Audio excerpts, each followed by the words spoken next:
مجھے آپ کو سمجھنے عمل کرنے کی توفیق عطا فرمائے۔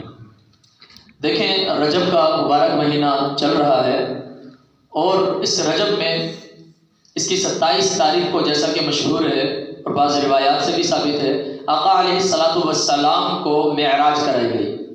معراج، یہ معراج جو ہے یہ اصل میں عروج سے، عروج کہتے ہیں بلندی کو، تو کیونکہ آقا علیہ الصلاۃ والسلام کو اس دنیا سے بلند کر کے، آقا صلی اللہ علیہ وسلم کا مرتبہ تمام نبیوں سے بلند کر کے، انسانیت کو فرشتوں اور تمام مخلوقات سے بلند کر کے 7ویں آسمان بلکہ پھر اس سے بھی آگے سدرۃ المنتہا سے بھی آگے جہاں فرشتوں کی آخری حد ہے، فرشتوں کے سردار روح الامین جہاں رک جاتے ہیں اور عرض کرتے ہیں آقا اس سے آگے جانے کی مجھے اجازت نہیں ہے، جہاں فرشتے، جہاں نور رک جاتا ہے وہاں بشریت پہنچتی ہے۔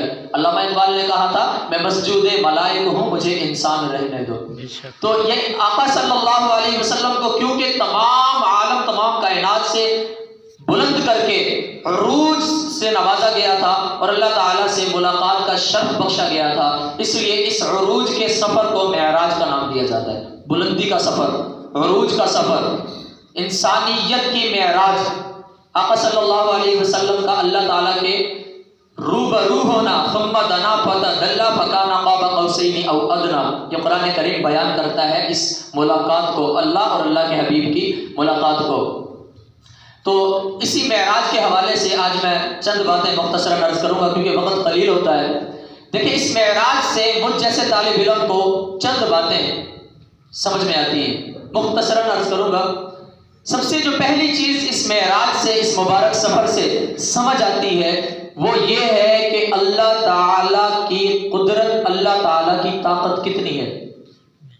اللہ تعالیٰ جو قادر مطلق جنہیں کہا جاتا ہے وہ ہر چیز پہ قادر ہیں، وہ کیسے سمجھ آتا ہے کہ ایک انسان، آقا صلی اللہ علیہ وسلم انسان ہیں، انسانوں کے سردار ہیں، فرشتوں کے بھی سردار ہیں، پوری کائنات کے سردار ہیں، کہ ایک انسان، ایک مخلوقات میں سے، چلو ایسے کہہ لیتے ہیں کہ مخلوقات میں سے ایک اللہ کی بنائی ہوئی سب سے عمدہ ترین جو مخلوق، سب سے پیاری جو اللہ کی عالم ہستی، عالم بوت میں سے جو سب سے پیاری چیز، کہ خالق نہیں ہے، مخلوق ہے، کہ مخلوقات میں سے ایک شخصیت، ایک ذات بغیر کسی راکٹ کے، بغیر کسی جہاز کے، بغیر کسی سائنسی تکنیک ٹیکنالوجی کے، بغیر سائنسی آلات اور اسباب کے 7ویں آسمان سے بھی اوپر اللہ تعالیٰ کے عرش معلیٰ کے قریب جا کر جن کو جا کے وہ پہنچتے ہیں، یہ کیسے ممکن ہوا؟ تو اس کا صرف ایک ہی جواب ہے کہ اللہ تعالیٰ کی طاقت سے، اللہ تعالیٰ کی قدرت سے، اللہ تعالیٰ کی مشیت اور ارادے سے، کیونکہ اس کے علاوہ کچھ بھی سمجھ میں نہیں آتا کہ ایسی کون سی وہ ٹیکنالوجی تھی جو آج سے 1450 سال پہلے ایک سردار کو وہاں تک لے گئی، کہ بغیر نہ کوئی جہاز ہے، نہ کوئی راکٹ ہے، نہ کوئی ایندھن ہے، نہ کوئی اور سائنسی طریقہ کار ہے۔ یہ جو آج کی سائنس ہے اس بات میں معراج کو اسی وجہ سے تو جھٹلاتی ہے۔ سائنس کہتی ہے کہ آقا صلی اللہ علیہ وسلم کو معراج نہیں ہوئی، مطلب یہ جسم اقدس جو آقا صلی اللہ علیہ وسلم کا تھا یہ روح کے ساتھ معراج میں نہیں گیا۔ سب سے جو پہلا ہے وہ تو آسمان کا انکار کرتے ہیں، کیا کرتے ہیں؟ وہ کہتے ہیں آسمان ہی نہیں ہے۔ اور دوسری جو بات، کتنی رات ہوتی ہے، سب سے لمبی سے لمبی رات کتنی ہوتی ہے؟ چلے 7 بجے جیسے سردیوں میں عشاء کی نماز ہو جاتی ہے، 7 بجے سے لے کے صبح 6 بجے فجر تک، یہ کل کتنی رات ہے؟ 13 گھنٹے۔ زیادہ سے زیادہ 11 گھنٹوں کی بھی رات بن جائے، چلے 12 گھنٹوں کی بنا لیں، اس 12 گھنٹوں کی رات میں اتنا بلندی کا سفر کہ پہلے مسجد حرام سے مسجد اقصی، وہاں نبیوں کی امامت، اور اس کے بعد آسمان، پھر پہلے آسمان پہ ایک نبی سے ملاقات، دوسرے پہ دوسرے سے ملاقات، تیسرے پہ تیسرے سے، چوتھے پہ چوتھے نبی سے ملاقات، 5ویں پہ پھر 2 نبیوں سے ملاقات، 6ٹھے پہ پھر 7ویں، اور اس کے بعد 7ویں آسمان سے بھی اوپر۔ اور یہ آسمان کتنا بلند ہے، یہ آسمان اتنا بلند ہے، اتنا کہ پہلے آسمان سے زمین ایسے نظر آتی ہے جیسے بہت بڑا وسیع اور عریض میدان ہے اور اس کے درمیان میں ایک چھوٹی سی بال پڑی ہے، یہ زمین آسمان سے اتنی نظر آتی ہے۔ اور پھر دوسرے آسمان سے پہلا آسمان اتنا سا نظر آتا ہے، کتنا فاصلہ ہے ان کے درمیان میں، اور اسی طرح 7 آسمانوں کا آپس میں فاصلہ ہے۔ اتنا فاصلہ کرنا بغیر کسی سائنسی ٹیکنالوجی کے عقل نہیں مانتی، اس لیے سائنس معراج کا انکار کر دیتی ہے۔ اب یہ دیکھیں سائنس کو سائنسی لحاظ سے جواب دیا جا سکتا ہے کہ آقا صلی اللہ علیہ وسلم کی جو معراج ہے یہ کس پہ ہوئی تھی؟ اس جانور کا نام کیا تھا؟ اس کا نام تھا براق. کیا نام تھا؟ براق پہ آقا صلی اللہ علیہ وسلم سوار ہو کے اور عرش مولا کے قریب سدرۃ المنتہا سے بھی آگے چلے گئے تھے. یہ براق یہ نور کا بنا ہوا جانور ہے. کس کا؟ نور کا. نور کا. اور نور کو ہماری عام زبان میں روشنی کہا جا سکتا ہے جی. ہاں یہ فرق ہے کہ وہ جنت کا نور تھا، یہ دنیا کا نور ہے. وہ جنت کی روشنی تھی، یہ دنیا کی روشنی. وہ جنت کی لائٹ تھی، یہ دنیا کی لائٹ ہے. تو ان دونوں میں کچھ تو فرق ہوگا نا. اب یہ جو دنیاوی روشنی ہے یہ سورج کی روشنی ہوگی، بلبوں کی روشنی. بلبوں کی تو چلو پھر بھی کمزور ہے، سورج کی روشنی لگا لیں. یہ روشنی سائنس کہتی ہے، سائنس کہ روشنی کی جو رفتار ہے ایک سیکنڈ میں، ایک منٹ میں نہیں، ایک سیکنڈ میں 1,86,000 میل کا سفر کر جاتی ہے روشنی. اتنی رفتار ہے روشنی کی.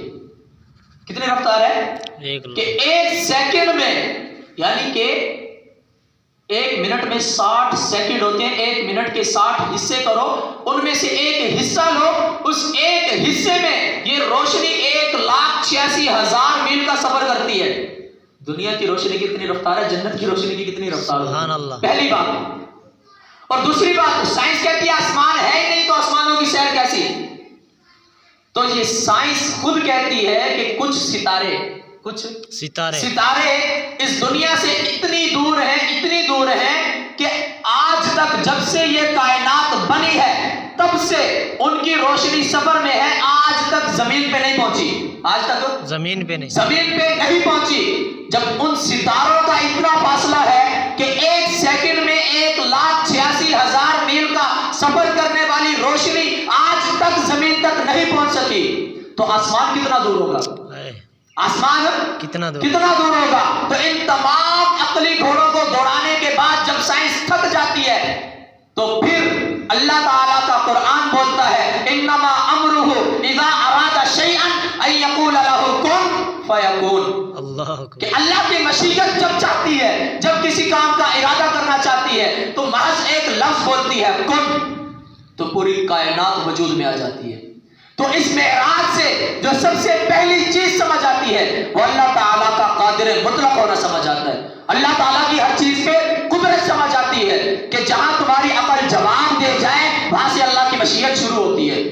ہمارے اساتذہ اللہ تعالیٰ ان پہ اپنی رحمت فرمائے، اللہ تعالیٰ ان کے عمر میں، علم میں، عمل میں برکت نصیب فرمائے.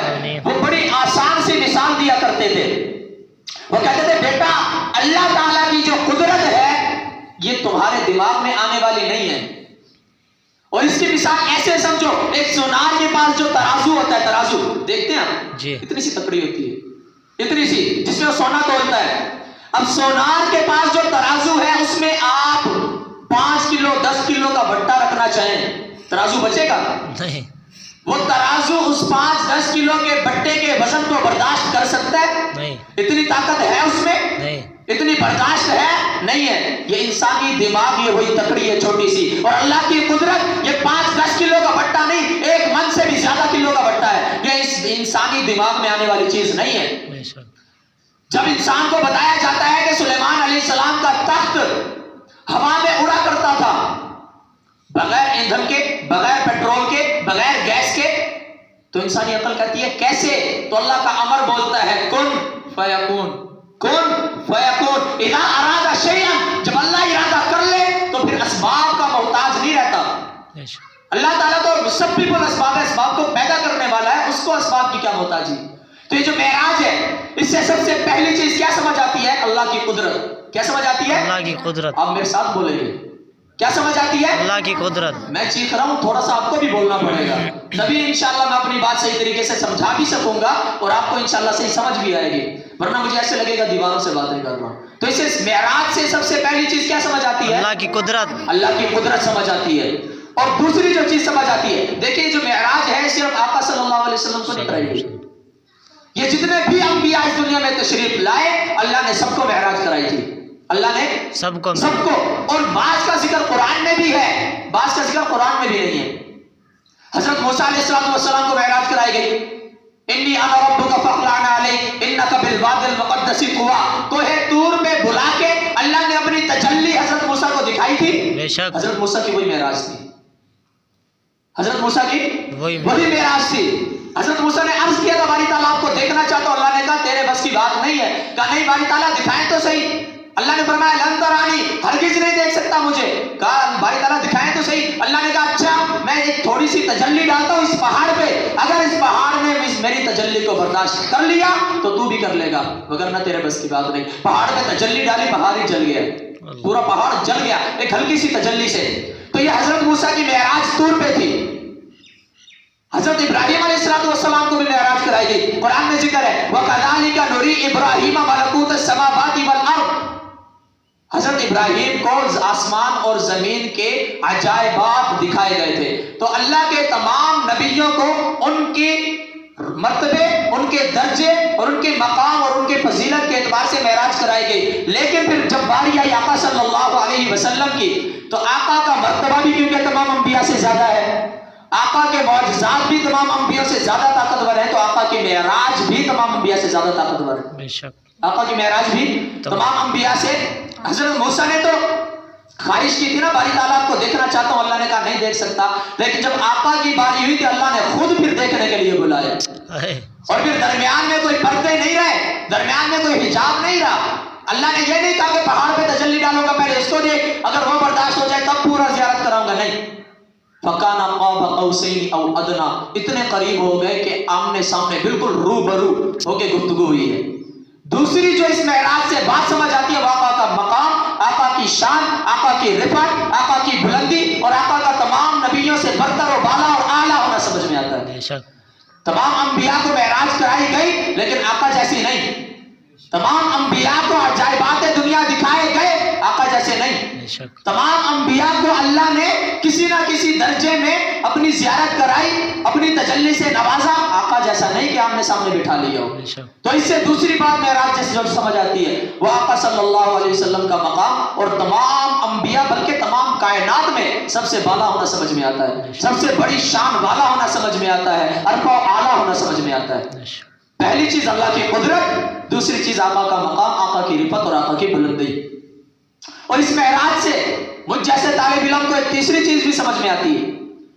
وہ تیسری چیز جو احادیث کی کتب میں واضح الفاظ میں موجود ہے، وہ تیسری چیز ہے صحابہ کرام رضی اللہ تعالیٰ عنہ کی شان. دیکھیں اللہ تعالیٰ نے آقا صلی اللہ علیہ وسلم سے پہلے جتنے بھی انبیاء مبعوث فرمائے، جتنے بھی انبیاء اس دنیا میں تشریف لے کے آئے، تمام نبیوں کے بارے میں یہ دستور رہا کہ ایک نبی کی تصدیق کرتا تھا دوسرا نبی. ایک نبی آتا، وہ آ کے لوگوں کو بتاتا میں اللہ کا نبی ہوں، اللہ کے پیغامات، اللہ کے احکامات، اللہ کی وحی، اللہ کی شریعت تم تک پہنچانے کے لیے آیا ہوں تاکہ تم بندوں کی عبادت سے نکل کے اللہ کی بندگی میں داخل ہو جاؤ. ایک اللہ کو مانو، مجھے اللہ کا نبی مانو، اللہ کے احکامات پہ چلو، تب تمہیں دنیا میں بھی کامیابی آخرت میں بھی ہے. تو ایک نبی آتا، یہ پیغامات دیتا، جب لوگ نہ مانتے اللہ دوسرے نبی کو بھیجتے جو پہلے نبی کی تصدیق کیا کرتا تھا، جو پہلے نبی کی تصدیق کیا کرتا تھا، پہلے نبی کی شریعت میں لوگوں سے عمل کروایا کرتا تھا. جب آقا صلی اللہ علیہ وسلم آئے تو وہ تو خاتم النبیین تھے. آقا صلی اللہ علیہ وسلم کے بعد تو کوئی نبی آنا ہی نہیں تھا. آقا صلی اللہ علیہ وسلم کے بعد آقا کی تصدیق کرنے والا کوئی پیغمبر آ ہی نہیں سکتا تھا کیونکہ خاتم الانبیاء ہے. تب اللہ تعالیٰ نے دستور بدلا، قاعدہ بدلا، کلیہ بدل لیا. اللہ تعالیٰ نے پھر آقا صلی اللہ علیہ وسلم کی تصدیق غیر نبی سے کروائی، ایسی شخصیت سے کروائی جو نبی نہیں تھے لیکن نبیوں کے بعد سب سے اعلیٰ تھے. نبیوں کے بعد سب سے اعلیٰ تھے. تو اس معراج سے اللہ نے مقام صحابیت سمجھایا کہ صحابہ کا کیا مقام. تین چیزیں میں بتا چکا ہوں. کتنی؟ تین. پہلی اللہ کی قدرت، دوسری آقا کا مقام اور تیسرا مقام صحابیت. اور وہ کیسے؟ جب آقا صلی اللہ علیہ وسلم معراج پہ تشریف لے کے گئے، واپس آئے، آقا نے آ کے کفار مکہ کو بتایا کہ میں معراج سے واپس آ گیا ہوں اور میں مسجد اقصیٰ کی بھی سیر کر کے آیا ہوں، میں 7 آسمانوں کی بھی سیر کر کے آیا ہوں، میں جنت اور جہنم کی بھی سیر کر کے آیا ہوں. اور کتنے وقت میں؟ لیلن من المسجد الحرام. لیلن یہ لام پہ 2 زبر ہے یہاں. لیل کہتے ہیں ابھی میں رات کو، اور یہ جو 2 زبر ہیں فقہاء اور مفسرین لکھتے ہیں کہ یہ جو 2 زبر ہیں یہ تنوین تقلیل کی ہے، کم مقدار کو بیان کرنے کی تنوین ہے. یہ پوری رات نہیں، لیلن رات کا تھوڑا سا حصہ، رات کا تھوڑا سا حصہ. اور کتنا تھوڑا حصہ کہ جب آقا گئے تھے بستر جیسے گرم تھا، واپس جب بستر میں آئے معراج سے لوٹ کے تو ویسے ہی گرم تھا. جب آقا جس دروازے سے گزرے تھے دروازہ بند کیا تھا تو کنڈی ذرا ہل رہی تھی، واپس جب اسی دروازے پہ معراج سے لوٹے تو وہ کنڈی ویسے ہی ہل رہی تھی. اتنا تھوڑا سا حصہ. تو اس سے اللہ تعالیٰ کی قدرت سمجھ آئی، آقا کی شان، مقام اور رفعت سمجھ آئی. اور مقام صحابیت یہ کیسے سمجھ آیا کہ جب آقا نے معراج سے واپس آ کے لوگوں کو بتایا کہ لوگوں میں رات کے تھوڑے سے حصے میں آسمان پہ گیا، ساتوں آسمان کی سیر کی، مسجد اقصیٰ بھی گیا، ساتوں آسمان کی سیر بھی کی، عرش معلیٰ تک پہنچا، سدرۃ المنتہا سے گزر گیا. تو یہ معراج کا واقعہ کہاں پیش آیا تھا؟ مکہ میں. کہاں؟ مکہ میں. مکہ میں پیش آیا. کدھر مکہ پیش آیا؟ مکہ میں. اب یہ مکہ میں مخالفت کرنے والے زیادہ تھے. اللہ تعالیٰ مدینہ میں بھی تو آقا کو معراج کرا سکتے تھے. جب آقا ہجرت کر کے چلے گئے وہاں تو سب ماننے والے تھے نا، وہاں تو سب جانثار تھے، یہودیوں کے علاوہ، منافقین کے علاوہ باقی جتنے تھے وہاں صحابہ تھے. اللہ نے مدینہ میں نہیں کرائی، مکہ میں کرائی. دو وجوہات سے. سب سے پہلی جو وجہ تھی وہ یہ تھی کہ اللہ نے کفر کو ذلیل اور رسوا کرنا تھا. اسلام کو اللہ نے مقام اور بلندی دکھانی تھی اسلام کی. کفر ذلیل اور رسوا ہوا. کیسے ہوا کہ جب آقا نے بتایا معراج سے آیا ہوں، لوگوں نے مذاق اڑانا شروع کیا، الٹے سیدھے سوال شروع کر دیے. جو مسجد حرام بیت المقدس دیکھ کے آئے ہوئے تھے انہوں نے سوال کیا، اچھا مسجد حرام اب بیت المقدس سے ہو کے آئے ہو، ذرا بتاؤ بیت المقدس کی کھڑکیاں کتنی ہیں؟ بیت المقدس کی کھڑکیاں. اب آپ مجھے یہ بتائیں کہ ایک شخص بیت المقدس سے صرف گزرے، بیت المقدس جائے، وہاں نماز پڑھے اور آگے چلا جائے، اتنی سی دیر میں وہ ساری کھڑکیاں گن لے گا؟ سارے دروازے گن لے گا؟ ساری سیڑھیوں کی تعداد معلوم کر لے گا؟ نہیں. تو اس سوال کا مقصد یہی تھا کہ آقا کو جھٹلایا جائے. لیکن آگے بھی اللہ کی قدرت پہ سوال آ رہا تھا اور آقا کے مقام اور شان پہ سوال آ رہا تھا. تو پھر اللہ تعالیٰ نے بیت المقدس کا سارا منظر آقا کی آنکھوں کے سامنے کر دیا. سبحان اللہ. یہ درمیان، یہ جب اللہ کی قدرت کی بات آتی ہے اور محبوب پیغمبر کی شان اور رفعت کی بات آتی ہے تو پھر یہ آنکھ محتاج نہیں رہتی کہ اس کو کیا ٹی وی اسکرین دکھائی جائے، اس کو ویڈیو دکھائی جائے تب یہ بتائے گی. نہیں، اللہ تعالیٰ پھر بغیر کسی کمیونیکیشن سسٹم کے، بغیر کسی ٹی وی کے اللہ تعالیٰ آنکھوں کے سامنے منظر چلا دیا کرتا ہے. ایسے نہیں حضرت عمر وضو کر رہے ہیں، وضو کرتے کرتے کہتے ہیں یا ساریہ الجبل، اے ساریہ پہاڑ کی طرف دیکھ، پیچھے سے دشمن کا لشکر آ رہا ہے. ساریہ کہاں ہے؟ شام میں. حضرت عمر کہاں ہے؟ مدینہ میں. ان کو کیسے نظر آ رہا ہے کہ ساریہ کے پیچھے دشمن کا لشکر آ رہا ہے؟ جب اللہ کی قدرت کی بات ہو، اللہ کے حبیب کی شان کی بات ہو، اللہ کے حبیب کے یاروں پہ بات آئے تو اللہ درمیان سے پردے ہٹا دیا کرتا ہے. تو جب انہوں نے سوال کیا کہ کتنی کھڑکیاں ہیں، کتنے دروازے ہیں، کتنی سیڑھیاں ہیں، اللہ نے درمیان سے پردے ہٹا دیے. اب آپ گن بھی رہے ہیں، ساتھ ساتھ بتا بھی رہے ہیں، اتنی کھڑکیاں ہیں، اتنے دروازے ہیں، اتنی سیڑھیاں ہیں. کفر ذلیل اور رسوا ہو گیا. بے شک کفر ذلیل اور رسوا ہو گیا اور اسلام کو مقام اور رفعت اور بلندی مل گئی. میں نے عرض کیا تھا دو وجوہات سے کہ اللہ نے مکہ میں معراج کیوں کرائی. پہلی وجہ یہ تھی اور دوسری جو میں وجہ عرض کرنے لگا ہوں، میں نے یہ بھی عرض کیا تھا کہ اس معراج سے تین باتیں سمجھ آتی ہیں. کتنی؟ تین. سب سے پہلی اللہ کی قدرت، سب سے دوسری آقا کی شان، اور تیسری مقام صحابیت کہ صحابہ کا کیا مقام ہے. تو اس میں سے پہلی بات مکہ میں معراج کیوں کرائی گئی؟ کیونکہ اللہ نے اسلام کی سربلندی دکھانی تھی اور کفر کو ذلیل کرنا تھا. دوسری جو وجہ ہے وہ یہی مقام صحابیت ہے. اس مقام صحابیت کو بتانے اور بیان کرنے کے لیے اللہ نے معراج کرائی تھی. جب سب نے انکار کر دیا تو سب سے پہلا جو اللہ کے نبی کی تصدیق کرنے والا غیر نبی تھا وہ صدیق اکبر تھے. جب صدیق اکبر نے بغیر دیکھے بغیر سنے تصدیق کر دی تو پھر اللہ نے بھی صدیق کا لقب سے نوازا، آقا نے بھی صدیق کے لقب سے نوازا. اور یہ مقام صحابیت، یہ تو معراج کے بعد کی بات عرض کر رہا ہوں. معراج میں جب آقا جا رہے تھے تو آقا صلی اللہ علیہ وسلم کو حضرت ابو بکر صدیق رضی اللہ تعالیٰ عنہ کی باتیں کرنے کی آواز آئی. کہاں؟ آسمانوں پہ.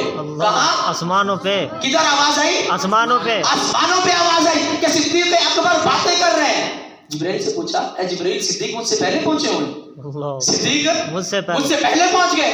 تو حضرت جبرائیل نے کہا نہیں یا رسول اللہ، ایسا نہیں ہے. صدیق اکبر تو وہی مدینہ مکہ میں ہی ہے، لیکن جب آپ آئے تو کیونکہ اجنبی جگہ تھی، نئے ماحول میں بندہ پریشان ہوتا ہے، تو اللہ تعالیٰ نے ایک فرشتہ ایسا پیدا کر دیا کہ جو صدیق اکبر جیسی آواز میں باتیں کر رہا ہے، تاکہ یہ جو ماحول اجنبی بنا ہوا ہے، جو ماحول عجیب بنا ہوا ہے، آپ کو اس کی وجہ سے پریشانی نہ ہو بلکہ اپنے دوست کی آواز سن کے آپ کو تسلی ہو جائے.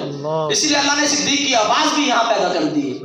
اور ایک صحابی کے چلنے کی آواز آتی ہے جنت میں. وہ کون ہے؟ بلال حبشی. چلتا مکہ کی گلیوں میں ہے، آواز جنت میں سنائی دیتی ہے. ایک صحابی کے قرآن پڑھنے کی، حضرت ابی بن کعب رضی اللہ تعالیٰ عنہ، ان کے قرآن کی تلاوت کی آواز آسمانوں میں سنائی دے رہی ہے. قرآن کی تلاوت کی آواز وہاں آسمانوں میں سنائی دے رہی. اللہ کے نبی نے پوچھا کہ ابی بن کعب، کہا نہیں یا رسول اللہ، پڑھ تو ادھر ہی رہا ہے، اللہ آواز ادھر سنا رہے ہیں. تو اس معراج سے سب سے پہلی چیز سمجھ آئی اللہ کی قدرت، دوسری چیز سمجھ آئی آقا کی شان، اور تیسری چیز سمجھ آتی ہے مقام صحابیت، کہ جب اللہ کے آخری نبی خاتم الانبیاء خاتم المعصومین کے بعد کوئی نبی نہیں آنا تو اللہ نے تصدیق تو کرانی ہے نا کہ یہ اللہ کے نبی ہیں. تو اللہ غیر نبی سے تصدیق کراتا ہے اور اسے صدیق کے لقب سے نوازتا ہے. یہ اللہ تعالیٰ نے صحابہ کا مقام اس معراج سے بتانا تھا. اور چوتھی اور آخری بات عرض کرتا چلوں، یہ تو وہ دو تین باتیں ہیں جو اس معراج سے سمجھ آتی ہیں. اس معراج کا مقصد کیا سمجھ آتا ہے؟ مقصد کیا تھا؟ اللہ نے کیوں بلوایا؟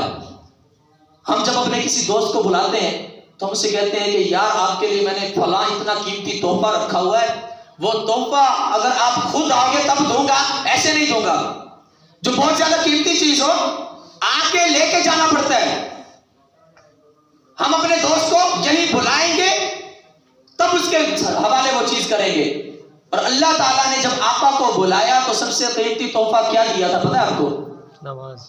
سب سے قیمتی تحفہ اللہ نے اپنے حبیب کو، اپنے محبوب کو وہاں آسمانوں میں سدرۃ المنتہا سے بھی اوپر بلا کے جو سب سے قیمتی تحفہ دیا تھا پتہ ہے کیا ہے؟ وہ نماز ہے. بے شک.